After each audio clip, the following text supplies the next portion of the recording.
Hello guys, आप सभी का हमारे यूट्यूब चैनल फास्ट तैयारी में बहुत बहुत हार्दिक स्वागत है। अभी तक जिस साथी ने हमारे चैनल को सब्सक्राइब न किया हो उनसे निवेदन है कि आप हमारे चैनल को सब्सक्राइब कर लें और वीडियो को लाइक कर दें, क्योंकि लगातार हमारे द्वारा जो भी वीडियो और एग्ज़ाम से संबंधित लेटेस्ट अपडेट हैं आप सभी को उपलब्ध कराई जा रही हैं। तो चलिए दोस्तों, उसी संबंध में इस वीडियो में हम बात करने वाले हैं आपको किन प्रश्नों पर आपत्तियां करना है और शिफ्ट वाइज कितने प्रश्न हैं जो आपत्ति के लायक हैं। चलिए दोस्तों, तो जैसा कि आप सभी को पता है कि बहुप्रतीक्षित ऑफिशियल आंसर की यूपी ट्रिपल एससी द्वारा जारी कर दी गई है। प्रत्येक छात्र ने अपने अपने क्वेश्चंस मिला लिए हैं। सभी छात्रों ने जिन्हें जिस जो भी संस्थान पर विश्वास था उनसे पहले से मिला रखा था, उसमें बहुत सा अंतर देखने को मिला है। करीब 3 से 4 प्रश्न उनके कम हो गए हैं। एक आध जो छात्र हैं उनके बढ़ भी गए हैं। फिलहाल ज़्यादातर छात्रों के 3 से 4 प्रश्न गलत हो गए हैं। यूपी ट्रिपल एससी द्वारा आंसर की में बहुत ज़्यादा गलतियां की गई हैं। आप सभी को पता है, इससे पहले भी जो भी एग्ज़ाम हुए हैं, जैसे वन दरोगा भर्ती, यूपी लेखपाल भर्ती या इससे पहले कोई भी भर्तियां हुई हैं, उनमें बहुत ज़्यादा अनियमितताएं हुई हैं, बहुत ज़्यादा गलतियां हुई थी।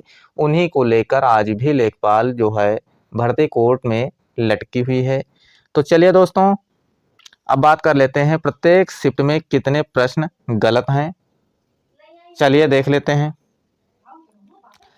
यहाँ पर आप सभी देख सकते हैं। तो सबसे पहले आप एक बात समझ लीजिए कि आप सभी को उन प्रश्नों पर आपत्तियां दर्ज कराना है जिन पर आपको लगता है कि 100% ये प्रश्न गलत हैं या उनके उत्तर आयोग ने गलत बताए हैं और आपको उन पर या तो कॉमन अंक मिल सकता है या उनके उत्तर चेंज हो सकते हैं। क्योंकि जो प्रत्येक प्रश्न के लिए है 100 रुपये शुल्क भी रखा गया है प्रत्येक प्रश्न पर आपत्ति दर्ज करने के लिए। और साथ ही इसकी अंतिम तिथि शायद 24 तारीख है। आपको जल्द से जल्द ज़्यादा से ज़्यादा लोगों को आपत्तियां दर्ज करा देनी है। तो चलिए दोस्तों, आपत्ति दर्ज कराने वाले प्रश्न जो हैं 26 जून फर्स्ट शिफ्ट की बात कर लेते हैं। कौन कौन से प्रश्न हैं, तो यहाँ पर आप सभी देख सकते हैं। पहला प्रश्न है आकृति सन्निहित वाला, जिसमें 2 से अधिक विकल्प सही हैं। दूसरा प्रश्न है ब्लिट्ज वाला प्रश्न, इसमें 2 विकल्प सही बताए जा रहे हैं। अगला है प्रश्न ब्लैक विडो स्पाइडर वाला, इसमें भी 2 विकल्प सही बताए जा रहे हैं। वहीं अगर बात करें जीरोफाइट हाइड्रोफाइट, ये प्रश्न भी है, इस पर भी आपको आपत्ति जरूर करनी है। वहीं अगला प्रश्न है कायंत्री चट्टान वाला। कायंत्री चट्टान वाला प्रश्न ही गलत है। ये तो प्रश्न ही गलत है, 100% इस पर आपको कॉमन नंबर मिलना तय है। चलिए अगला देख लेते हैं। अगला कौन सा है? अगला है सीखना एक सतत प्रक्रिया है, इसमें छात्रों का कहना है तर्क 1 सही है। अगला प्रश्न है काव्य भाषा ब्रज वाला, ये वाला एक प्रश्न है, ये भी बहुत ज़्यादा हिंदी का विवादित है। अगला प्रश्न है सरकार की नीति से महिलाओं को फायदा, ये भी एक प्रश्न है। अब चलिए आप सभी को हम बता देंगे कि कौन से प्रश्न पर आपको कॉमन नंबर मिल सकते हैं। तो पहला प्रश्न है आकृति वाला, इस पर 100% चांस है कि आपको फुल नंबर मिल सकता है। वहीं दूसरा जो प्रश्न है ब्लिट्ज वाला प्रश्न, इस पर भी चांस है कि आपको फुल नंबर मिल सकता है। अगला प्रश्न है ब्लैक विडो स्पाइडर, इस पर बहुत ज़्यादा चांस नहीं है, आप 50-50% कह सकते हैं कि इस पर चांस है 50-50% कि आपको फुल मार्क मिल जाए। अगला प्रश्न है हाइड्रोफाइटा और हाइड्रोफाइट और जीरोफाइट वाला, इस पर भी आपको 100% चांस है कि फुल मार्क मिल सकता है। अगला कायंत्री चट्टान वाला प्रश्न ही गलत है, तो 100% इस पर आपको कॉमन नंबर मिलना तय है। सीखना एक सतत प्रक्रिया है, ये रीजनिंग का प्रश्न है, इस पर 50-50% चांस है कि आपको मिल जाए, क्योंकि रीजनिंग के जो है आपके ना तो पूर्णतः सही साक्ष्य लगा सकते हैं, ना तो सेम ये प्रश्न आप सभी को सहज में मिल पाएगा, इसलिए इस पर बहुत ज़्यादा चांस नहीं है। काव्य भाषा ब्रज, इस पर भी बहुत ज़्यादा चांस नहीं है कि आपको कॉमन नंबर मिल जाए। अगला जो है सरकार की नीति वाला, ये भी एक प्रश्न है जिस पर आप सभी को कॉमन नंबर मिल सकता है। तो चलिए दोस्तों, आप देख लेते हैं 26 जून सेकंड शिफ्ट।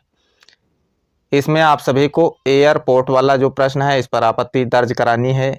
एक प्रश्न है हाइड्रोफोबिया वाला प्रश्न, इस पर भी आप सभी को जो है आपत्ति दर्ज करानी है। इस पर भी चांस है कि आपको कॉमन नंबर दे दिया जाए। वहीं एक प्रश्न है आरसीएस स्कीम वाला प्रश्न, इस पर भी आप सभी को आपत्ति लगानी है। एक प्रश्न है ईस्ट इंडिया कंपनी वाला, इस पर बहुत कम चांस है कि आपका उत्तर बदला जाए। जो आयोग ने दे रखा है वही जहां तक इसका उत्तर सही होगा। अगला प्रश्न है एक प्रोडक्ट वाला, जो सेकंड शिफ्ट के छात्र हैं वो समझ रहे होंगे कौन सा ये प्रश्न है। इस पर भी आप सभी को आपत्ति दर्ज करानी है। चलिए दोस्तों, अगली शिफ्ट 27 जून फर्स्ट शिफ्ट। इसमें फहद और गौतम वाला प्रश्न है। इसमें कुछ छात्र तो कह रहे हैं फहद सही होगा, लेकिन कुछ छात्रों का मानना है कि जो आयोग ने गौतम इसका उत्तर दे रखा है वो सही है। तो इस पर भी 50-50% ही चांस हैं। रक्त संबंध वाला, ये तो आपको इस पर आपत्ति लगाने का बिल्कुल फायदा आप सभी को मिल सकता है, जिसमें आयोग ने उत्तर एन माना है।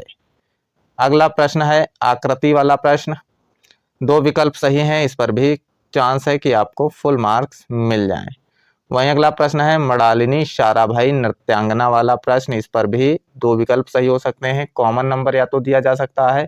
इस पर भी आप सभी को आपत्ति लगानी। मनगढ़ंत, इसमें शायद उभयलिंग उत्तर माना है आयोग ने, लेकिन हिंदी में उभयलिंग नहीं होता, इसमें स्त्रीलिंग और पुल्लिंग दो ही लिंग होते हैं। अगला प्रश्न है फायर ब्रिगेड वाला प्रश्न, और एक प्रश्न है चौरी चौरा वाला प्रश्न। तो इतने सारे प्रश्न हैं। 27 सेकंड शिफ्ट का अभी कोई डाटा हमें प्राप्त नहीं हुआ है। आप यदि 27 सेकंड की शिफ्ट में बैठे, आपको लगता है कि कोई प्रश्न उसमें गलत है या प्रश्न का उत्तर आयोग ने गलत दिया है, तो जरूर कमेंट बॉक्स में बताएं, जिससे हम ज़्यादा से ज़्यादा छात्रों को उन प्रश्नों को बता सकें और ज़्यादा से ज़्यादा छात्र जिससे उस पर आपत्ति दर्ज करा सकें। तो अभी तक किसी ने नहीं किया है, ना तो किसी ने बताया है। तो 27 सेकंड वाले जो भी छात्र हैं, जो प्रश्न गलत हैं, आयोग ने उत्तर गलत दिए हैं, आप कमेंट बॉक्स में अवश्य लिख दें, जिससे हमारे द्वारा सभी छात्रों को वो प्रश्न बताया जा सके और ज़्यादा से ज़्यादा आपत्तियाँ पहुँच सकें। छात्रों, एक बात बता दें, यूपी SSSC जब तक बिल्कुल सटीक आप उसको कोई भी इसका जो मान के चलो सही डाटा उपलब्ध नहीं करवाएंगे, यानी जो प्रूफ हैं वो बिल्कुल ऑथेंटिक नहीं होंगे, तब तक यूपी SSSC मानने वाला नहीं है। लेखपाल में भी कई प्रश्नों पर आपत्तियां दर्ज की गई थी, लेकिन महज 2 से 3 प्रश्नों पर ही बदलाव देखने को मिला था। इसलिए आप सभी, मैंने इससे पहले भी बता रखा है, फिर से आप सभी समझ लें। अगर हिंदी का आपको साक्ष्य देना है तो हरदेव बाहरी या पृथ्वीनाथ पांडे की पुस्तक से ही आप साक्ष्य दें। यहाँ पर आप सभी जानते हैं लूसेंट वगैरह मान्य नहीं है, ना लूसेंट मान्य है, ना घटनाचक्र, ना अद्वितीय बुक्स का साक्ष्य कोई मानेगा नहीं यूपी SSSC। अगली बात करें, अगर जीएस के आप सभी को साक्ष्य देना है तो सबसे इम्पोर्टेंट जो है उसके लिए रहेगा एनसीईआरटी। एनसीईआरटी से यदि आप दे रहे हैं तो वो साक्ष्य यूपी SSSC द्वारा मान्य होगा। एनसीईआरटी इसका ही साक्ष्य मान्य होगा। अदर अगर कुछ लगा रहे हैं, या तो सरकारी वेबसाइट, ऑफिशियल सरकारी वेबसाइट जो है उसका साक्ष्य मान्य करेगा, या तो अगर देखा जाए महेश बनरवाल हैं, जैसे लक्ष्मीकांत हैं, बिपिन चंद्रा, इनकी बुक्स का यदि साक्ष्य आप देते हैं तो मान्य होगा।